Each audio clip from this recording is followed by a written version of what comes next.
ជារបៀបប្រពៃណីតាមបែបពុទ្ធសាសនាតាំងពីព្រមានម្លេះដោយឡែកតែថ្ងៃនេះទោះបីជាពុទ្ធបានប្រេតពៀនទៅក៏ពិតមែនតែក្នុងនាមឃើញជាបរិស័ទទាំង4ពួកខុសសាមណេរបាសកបាសិកាដែលអ្នកដើរតាមនៅព្រះយុគលបាទនៃព្រះរាមានុភាពបានរៀបចំពិធីកិច្ច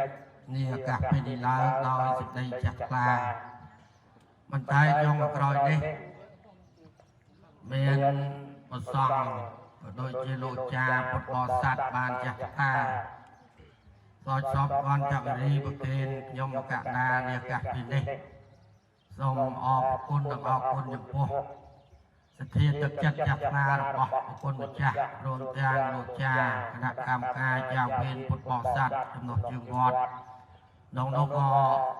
មាននាយកសាលាលោកគ្រូអ្នកគ្រូជាពិសេស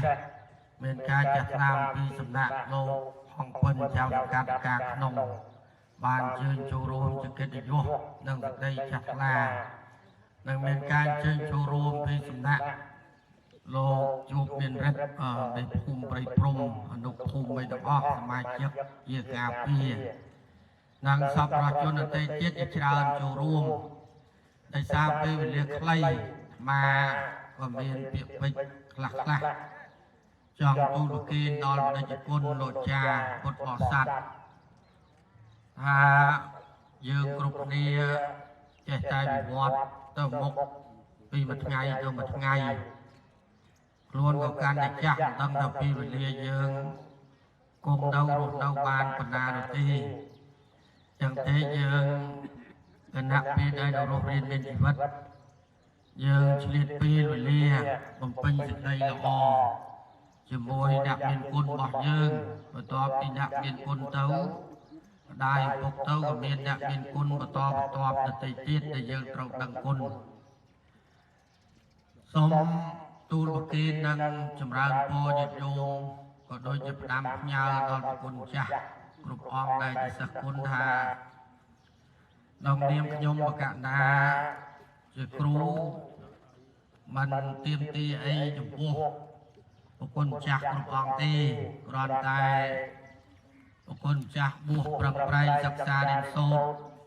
បដិបត្តិធម៌ប្រព្រឹត្តខ្លួនឲ្យបានល្អសមជាបព្វជិតជាស្រ័យបុណ្យរបស់ពុទ្ធបរិស័ទទៅគឺជាការប្រសើរហើយនៅពេលឃើញព្រះគុណចាស់បួសមានការប្រឹងប្រែងសិក្សារៀនសូត្រនិងបដិបត្តិបានល្អក្នុងនាមខ្ញុំកណ្ដាលជាគ្រូក៏មានសេចក្តីសោមនស្សសប្បាយចិត្តជ្រាបប៉ុន្តែសូមផ្ដាំផ្ញើទូលប្រគេនអវាទខ្លីថាយើងធ្វើជាមនុស្សត្រូវប្រកាន់ភ្ជាប់នៅគុណធម៌ជាពិសេស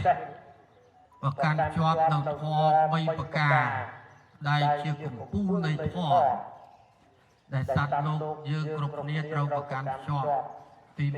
1ត្រូវមានភាពសច្ចៈស្មោះត្រង់ភាសាបាលីថាសច្ចៈសេចក្តីពិតទៀងត្រង់យ៉ាងយើងអ្នកបួសក៏ដោយអាចារ្យក៏ដោយព្រះសង្ឃក៏ដោយពុទ្ធបរិស័ទក៏ដោយបើយើងមិនមានភាពស្មោះត្រង់ទេមិនពេញលក្ខណៈជាមនុស្សនោះទេហើយភាពស្មោះត្រង់នេះហើយដែលធ្វើឲ្យយើងមានភាពចម្រុងចម្រើនទទួលបានការទុកចិត្តពីថ្នាក់ដឹកនាំគ្រប់លំដាប់ថ្នាក់ជាពិសេសមុនដំបូងត្រូវស្មោះត្រង់នឹង